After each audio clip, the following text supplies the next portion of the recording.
Assalamualaikum warahmatullahi wabarakatuh.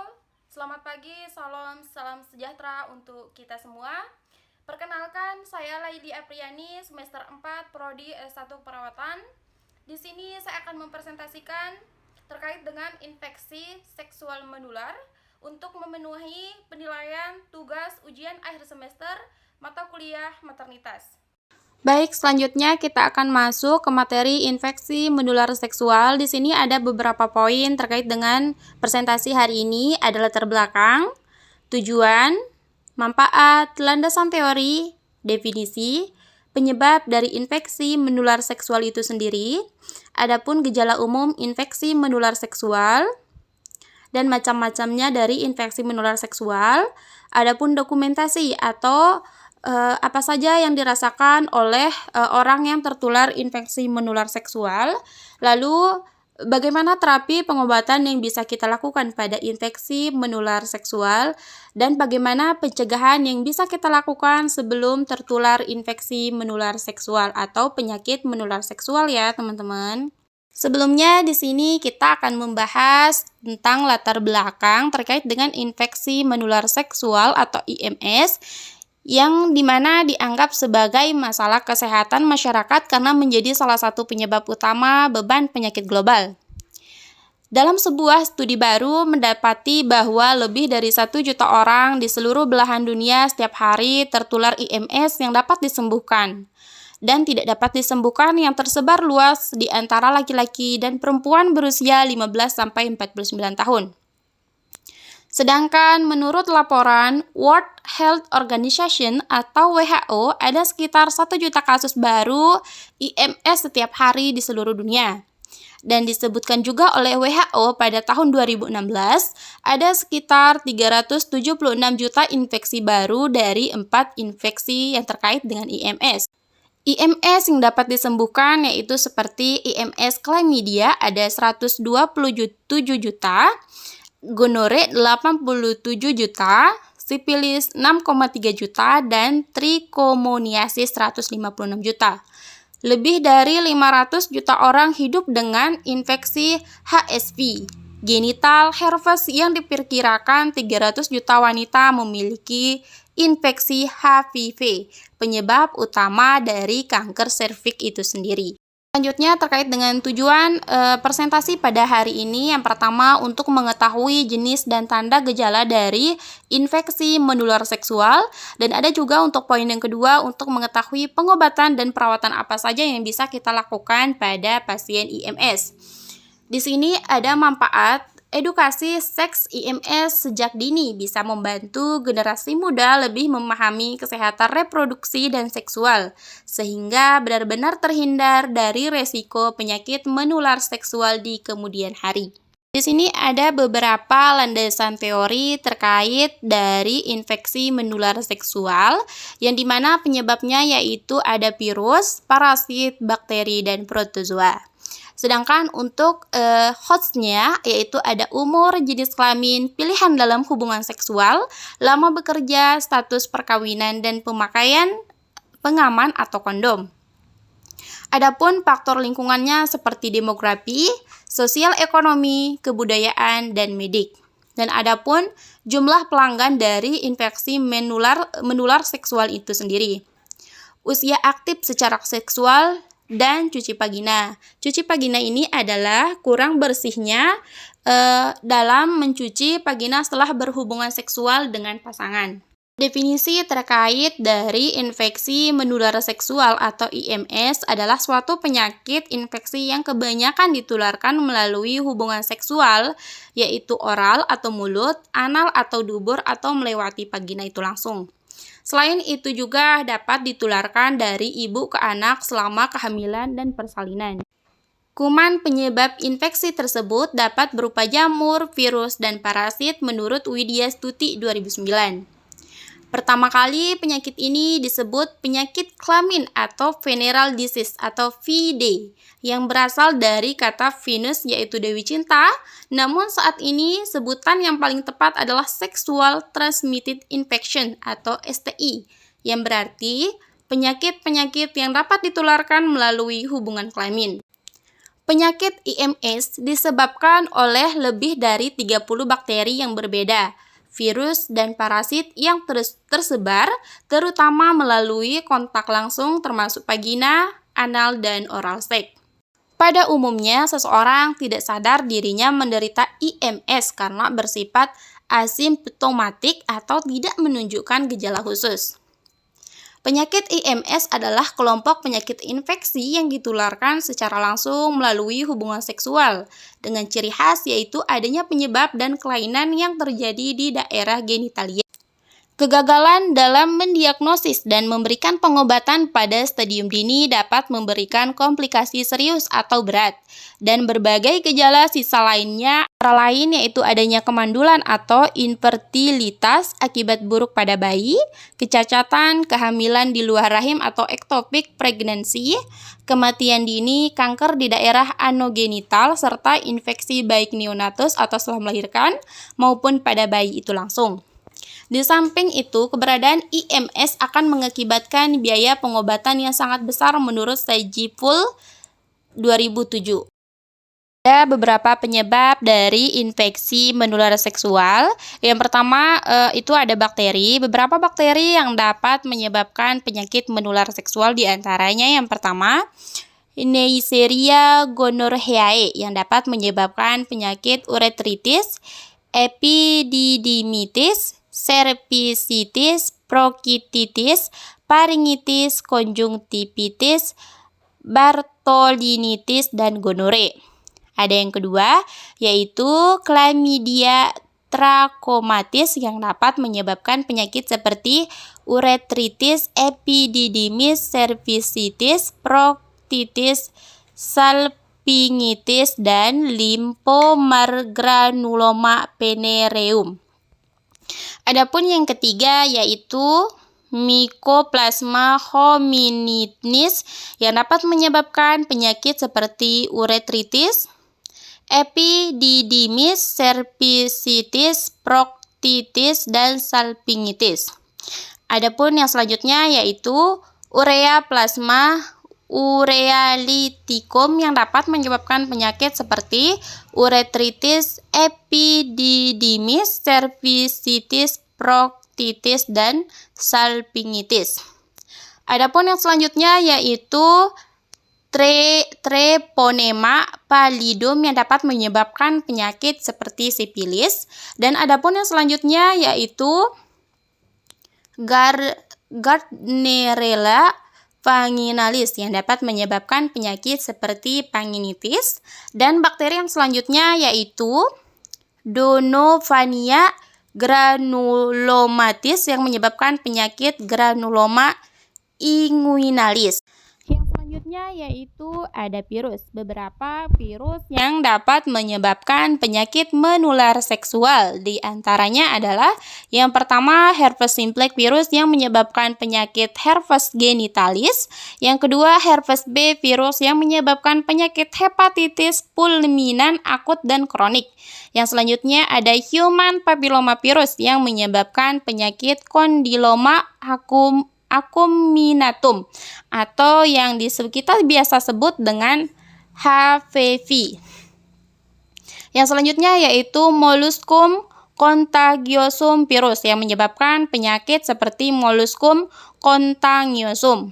Yang selanjutnya yaitu ada Human Immunodeficiency Virus atau HIV yang menyebabkan penyakit seperti AIDS atau Acquired Immune Deficiency Syndrome. Di sini ada beberapa penyebab umum yang bisa terjadi pada infeksi menular seksual seperti protozoa atau Trichomonas vaginalis yang menyebabkan penyakit trichomoniasis, vaginitis, uretritis, balanitis, dan lainnya. Adapun fungi yang biasa kita sebut dengan jamur atau fungus yang dapat menyebabkan penyakit menular seksual seperti Candida albicans yang menyebabkan penyakit vulvovaginitis, balanitis, dan balanopositis. Adapun gejala umum yang terjadi pada infeksi menular seksual yaitu seperti yang pertama, keluarnya cairan dari vagina, penis, atau dubur yang berbeda dari biasanya yaitu pada perempuan terjadinya keputihan yang keluar semakin banyak, warnanya bisa putih, susu, kekuningan, kehijauan, atau disertai dengan bercak darah. Bisa pula baunya tidak enak, berbentuk cairan ataupun serpihan-serpihan seperti pecahan susu. Dan adapun yang kedua, perih, nyeri, atau panas saat kencing atau setelah kencing, atau menjadi sering ketika kencing. Yang ketiga, luka terbuka, yaitu luka basah di sekitar kemaluan atau sekitar mulut, sifat lukanya bisa nyeri maupun tidak. Yang keempat, tumbuh seperti jengger ayam atau kutil sekitar kemaluan. Gatal-gatal di daerah alat kelamin, bengkak di lipatan paha. Sedangkan pada pria yaitu kantung pelir menjadi bengkak dan nyeri. Sakit perut di bagian bawah yang kumat-kumatan dan tidak ada hubungannya dengan haid yaitu pada perempuan. Keluar bercak darah sehabis berhubungan seks pada perempuan. Adapun gejala umumnya yaitu tidak merasa tidak enak badan atau demam.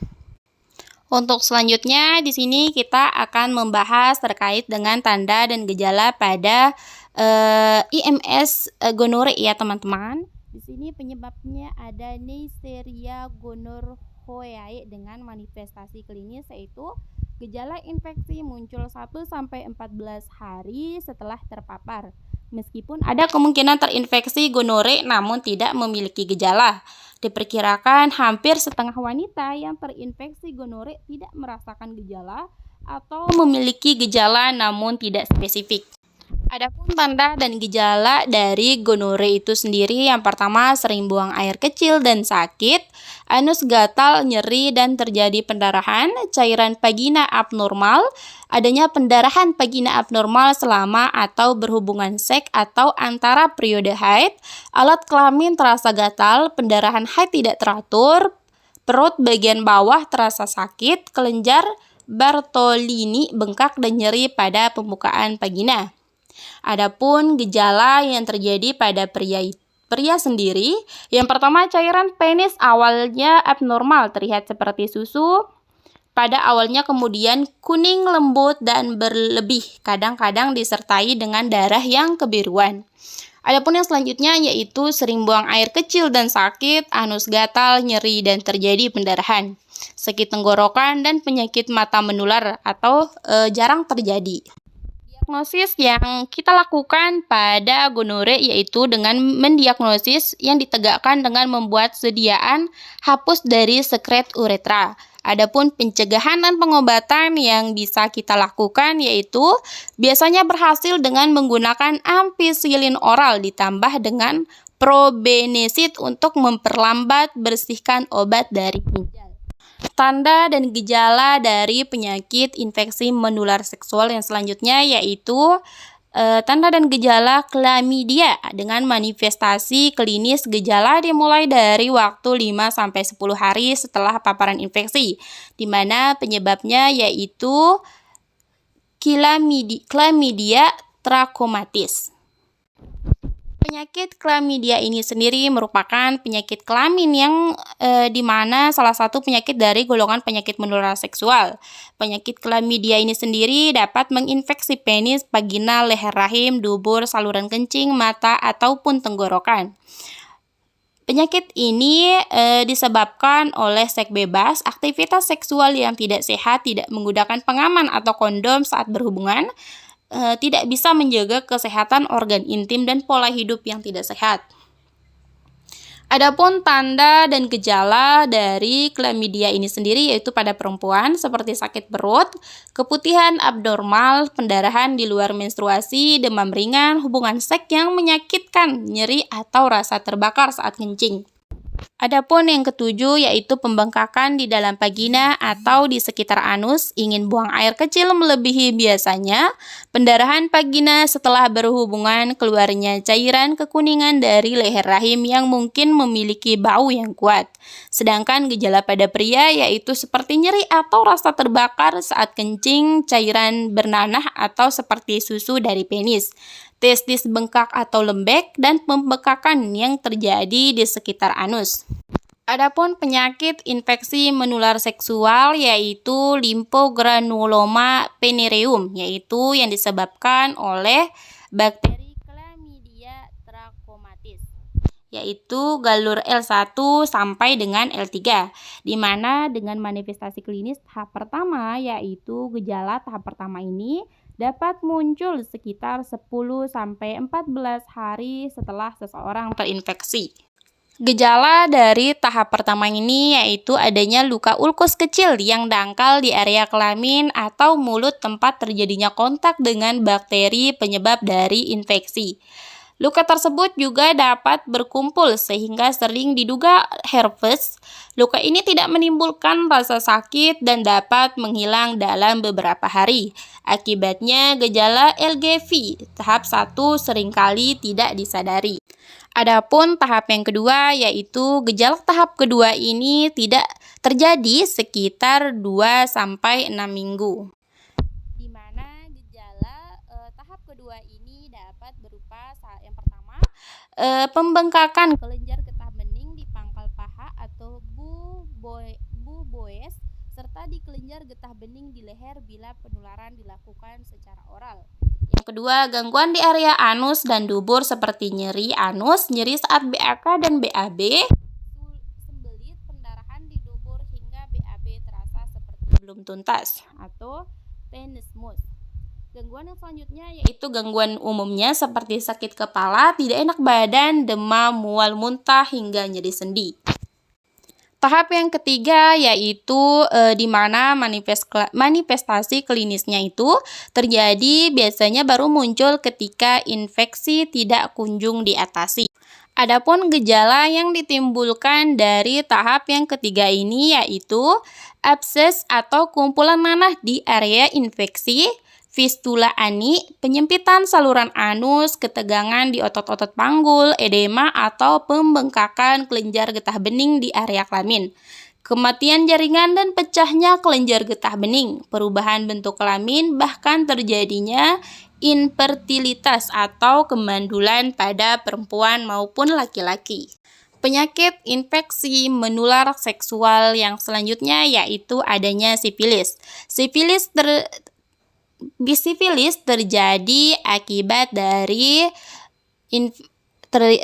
dari bakteri Spirochaete pallidum, yaitu dengan manifestasi klinis yaitu gejala-gejala muncul antara 2 sampai 6 minggu, kadang-kadang 3 bulan setelah melakukan hubungan seksual dengan pasangan. Penyakit sifilis ini sendiri merupakan penyakit menular, yaitu hanya ketika lesi mukokutan yang hadir. Hal ini terjadi melalui kontak dengan canker kondiloma lata atau lesi mukosa. Organisme dapat menembus kulit atau selaput lendir. Inkubasi selama 10 hari sampai 3 bulan.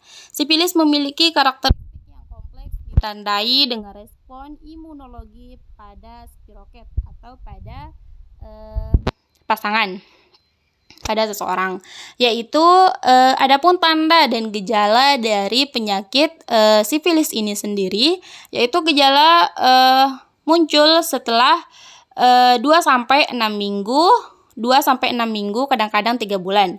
Dengan gejala yang pertama primer yaitu tampak luka tunggal menonjol dan tidak nyeri. Yang kedua sekunder dengan bintil atau bercak merah di tubuh yang bisa hilang sendiri ataupun tidak hilang dan tanpa gejala. Adapun gejala yang selanjutnya yaitu tersier dengan kelainan jantung, kulit, pembuluh darah, dan gangguan saraf. Beberapa komplikasi yang mungkin terjadi, yang pertama kerusakan pada otot dan jantung.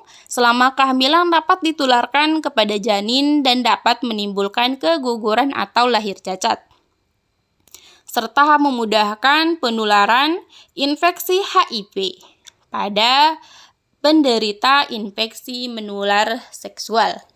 Beberapa diagnosis terkait dengan sifilis yaitu secara garis besar uji diagnostik sifilis terbagi menjadi 3 kategori: pemeriksaan mikroskopik langsung pada sifilis stadium dini, uji serologis metode berdasar biologi molekuler untuk menegakkan diagnosis sifilis. Diagnosis klinis harus dikonfirmasi dengan pemeriksaan laboratorium.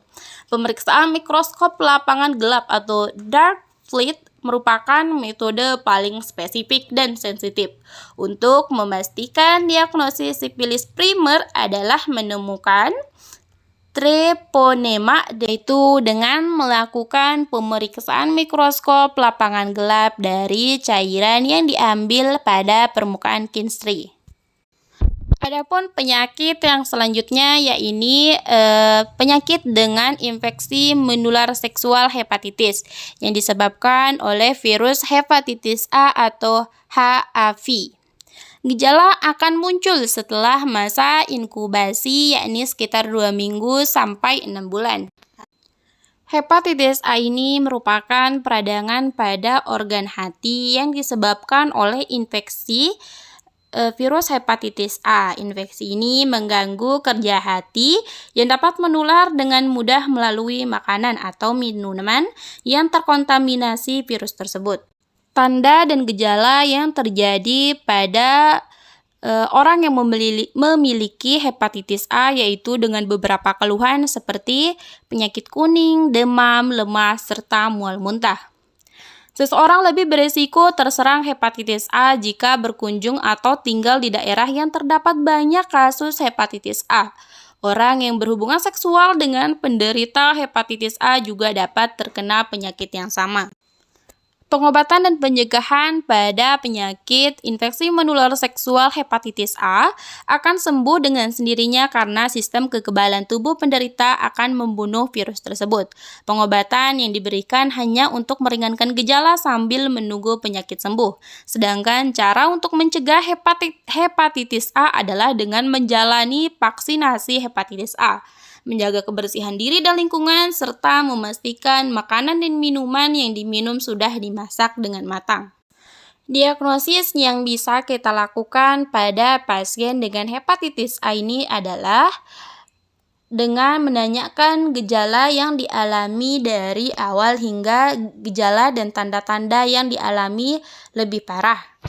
Adapun yang dilakukan yaitu dengan melakukan tes darah, serta perhitungan sel darah, USG perut, dan tes antibodi terhadap hepatitis B atau hepatitis C.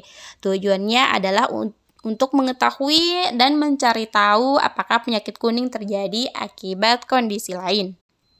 Nah, teman-teman, di sini saya akan menampilkan beberapa dokumentasi terkait dengan penyakit dari infeksi menular seksual. Yang pertama yaitu terjadinya infeksi atau jamur pada vagina atau disebabkan oleh fungi yang tadi ya, teman-teman. Yang kedua menunjukkan bakteri yang masuk ke dalam tubuh yang diakibatkan oleh infeksi seksual menular.